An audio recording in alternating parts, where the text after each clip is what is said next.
In this video, I'm going to show you how I like to process images using Aurora HDR 2018. I prefer a much more natural look when processing HDR photos, so I'm going to give you some tips on how to do that with your own photos. I'll also walk through many of the different panels and settings that you can use when using this program. Let's go ahead and get started. I'm going to start out with this splash screen open, and I'm going to select Open Image. I have 7 brackets for this scene, so I'm just going to drag over all of them to select those files and then click Open. When you get to this window, it might be tempting to just click on that Create HDR button on the right, but you have a few other options on the left that may really help the overall quality of your file. First, there's an alignment checkbox. This is something you pretty much need to use if you photograph something handheld. I'm pretty sure that I photographed this image on a tripod, but I don't really remember. So I'm going to go ahead and check that box just to be sure. And really, that's just going to add a little bit more time for the image to process to get to that edit screen. If you click on this little gear icon, a few other options appear as well.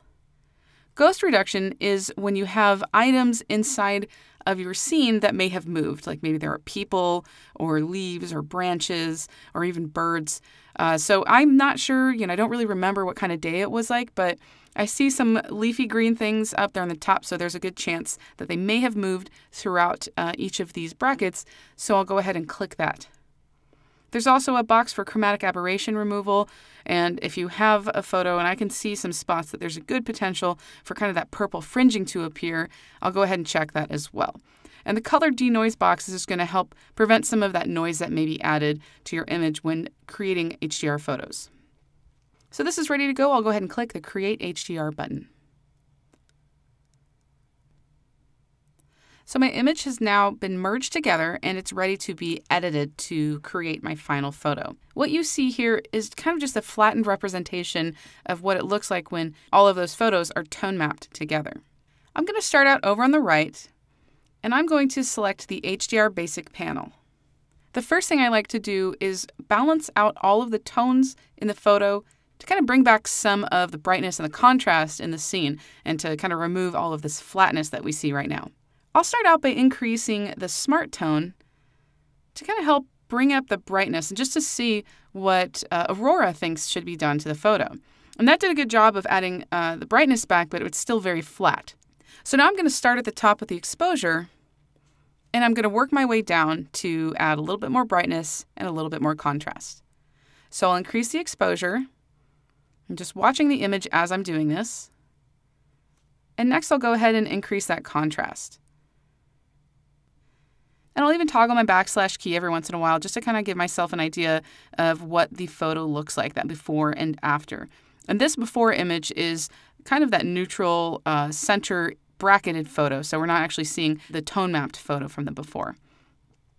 So it looks like it's getting nice and bright. Next I'm going to go down to the highlights, and let's reduce the highlights. I want to make sure I don't lose those highlights in the sky. And To play with the shadows. And I'm just moving these sliders around and I'm watching the scene as I do it.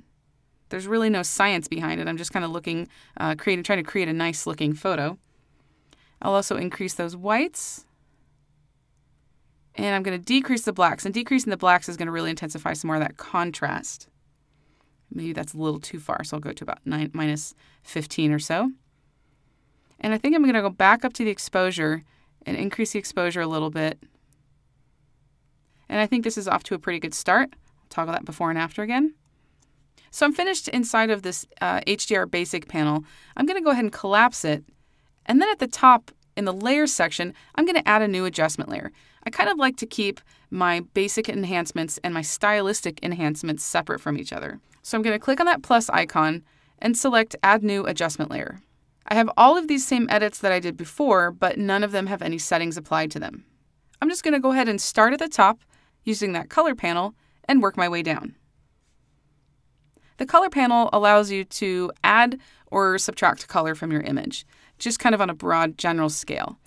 So the saturation, of course, and then vibrance, and they're very similar. Saturation is going to kind of intensify reds more than the vibrance would. But for this image, I don't really want to work with either of those because they're a little too intense. Instead, I'm going to play around with this color contrast. And this is kind of a fun slider, and it works differently depending on the photo you have. But if you look at the difference right up here in this section, I kind of have a reddish brown color on the top and a blue color on the bottom. And as I bring this slider to the right, it really intensifies the contrast between those two colors. Now, moving it too far to the right is a little too intense. So I'm just going to stick down to about 15 just to give it a nice little bit of a punch of color there. Now I'm going to take a look at the next section called HDR Structure. Now, to be honest, I'm really not even going to use this. I find that some of these sliders are just a little too intense. I mean, if you're looking for this style, this is a great panel for you to use. For this image and for my particular style in general, I don't really prefer that kind of crunchy HDR style. So I'm just going to go ahead and skip this panel for this photo. I'll go down to the HDR Denoise. And this is good if you have a little bit of noise in your photo. Let me go ahead and zoom into this section right over here on the left, because I know there's a tiny bit of noise showing up in this shadow area. And if I move this slider to the right, it's going to start to remove some of that. You do want to be careful, though, and not push the slider too far to the right, because it starts to really blur and kind of smudge the image overall. So I'm just going to keep it at a fairly low number. I'm not afraid of a little noise, but it is nice to kind of subdue it sometimes, especially in those dark areas. Now let's go to the image radiance panel. This is kind of a fun panel. I really do kind of like the effect that it creates. You know, as I move it, if I go pretty far to the right, it adds a glowy kind of look to it. I'm going to keep my settings closer to around 40 or so, and I'll toggle that on and off so you can see the result there. It's adding a little bit of contrast. It's just an interesting effect, and I really like the way it looks. I'm also going to go down to this warmth slider at the bottom and move that to the right just a little bit. Just add a bit of warmth to that photo, and that adds a really nice effect. Now, the polarizing filter is a good one if you have a sky that you really want to intensify. What it does is it takes those blues and it darkens them. So for this image, it's not really working out the way that I would expect it to or the way I would want it to, because I don't really have a blue sky. And of course, it's over affecting the blue walls as well, which is not really something that I want to change. The HDR Details Boost is a really great way to kind of control the details and the structure of the image. And so instead of using, let's say, for that HDR Structure panel where it kind of does everything with one broad stroke, the HDR Details Boost allows you to affect the small, medium, or large details independently. So I'll just kind of slide these over just so you can see. So the small one, of course, is going to get all those little small details. So it's a lot of the image mostly. Medium is somewhere in the middle. And then the large is kind of what I want to go for. I'm just kind of looking for a bit of a structure boost, but not on a really big scale. Let me toggle that on and off so you can see it's a very subtle adjustment. And it's kind of hard to see at this level, but it is adding a little bit of nice kind of structure to the image to give it a little bit more kind of texture. And by the way, I'm resetting these sliders by, if I move something to the right and I don't want to keep it, just by double clicking over the name of that slider, it just resets it back to its default setting. Now in the glow setting, this again is one that I don't really want to use for this image, but I'll go ahead and show you what happens. If I move it to the right, it's just adding kind of a hazy glow to the photo. It could work well depending on the scene you're using. For this scene, I don't really want to use it. I'll just reset that whole panel by using that little icon on the right there. I do want to use the top and bottom tuning, and I primarily want to do this so I can add a little bit more darkness back to that sky. Looks like I lost some of it when I was editing the tone in a previous step. So what I'm going to do is decrease the exposure, and I'm going to make sure I'm only decreasing the top section. So I'll decrease that exposure. And I'm just watching my image as I do it, just so I get some of that sky back. I don't expect to get all of the sky back. I want it to look natural. And I'm also going to increase the contrast about halfway. Let's see how that looks. So that's pretty intense, but what I'm going to do now is change the orientation. So I'm going to click on the Set Orientation button, and then I'm going to move this kind of gradient around and rotate it. And I can also increase the feather just by dragging one of those lines. So now if I toggle this on and off, it's really only affecting that top right section. And I think that looks good. So I'll go ahead and collapse that. Now I'm going to go down to the tone curve. This is just, if you're familiar and you prefer to use curves, this is a great way to add brightness, contrast, whatever you prefer to your image. You can add a nice simple brightness and contrast S curve just by dragging up the top right section and then dragging the bottom left section down. And if you wanted, you could also kind of give it kind of a matte look by dragging that left section up. Kind of make a few other quick adjustments there. And I do kind of like what I have here. Let me toggle this on and off to see. And I do like that. It's kind of removing, it's kind of fading some of the blacks in the image, and I really like this effect. I'm going to go back up to the top and bottom tuning, though, because I think it's overexposing the sky a little bit more. So I'm just going to decrease the exposure a little bit more there. See if that helps. Just a touch. Okay, and that's good. Now let's talk about the HSL panel. It stands for Hue, Saturation, and Luminance. And what you can do here is selectively adjust the colors. You can change the colors. You can reduce or increase the intensity of the colors, or you can brighten or darken those colors. So for example, there's a lot of blue in this scene. What I might want to do is decrease the saturation slider to kind of subdue those blues a little bit and give them a little bit more of a natural look. I could also go into the hue slider, and let's say I wanted to play with the color of the blue. I could slide that color around and actually change that color quite a bit. And actually moving it to the left looks kind of neat because it gives it more of like a teal look. So I think I kind of like that. That's a really nice edit there, so I'm going to keep those colors.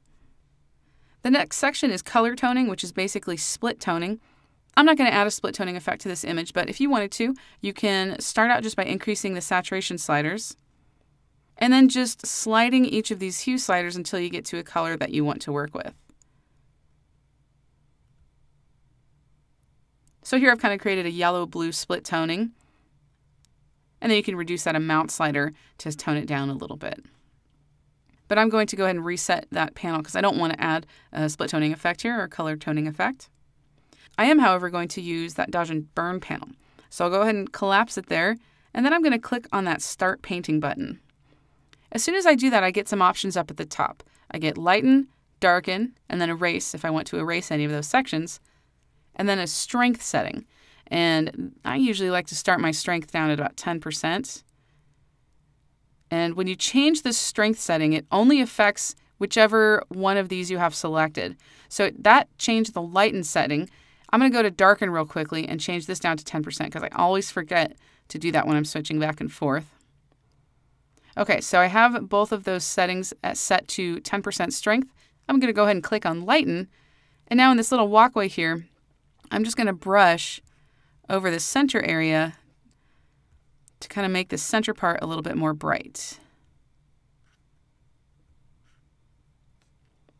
Now I'm going to switch over to darken, and I'm going to brush over the outside edges of that walkway. I'm basically trying to draw the eye towards that walkway to kind of create a leading effect. I'm going to go back to lighten and add a little bit more lightness to the middle part there. And then go back to darken and brush it. I like to keep it at a smaller strength setting because I like to kind of build up the effect instead of just doing one big dark brush stroke. Okay, so I'll go ahead and click done. And now over in that panel, I'm going to toggle the eyeball so you can see that effect. I almost always do this anytime I have some type of walkway like this in my scene. Okay, lastly, let's go ahead and add a vignette. This is just a very basic vignette panel, so I'll go ahead and reduce the amount slider to darken it. I'm going to increase the feather. And let's see, maybe even play with the roundness and the size a little bit. And let's toggle that on and off and see how it looks. I may even add a little bit of inner brightness as well. Not too much, though.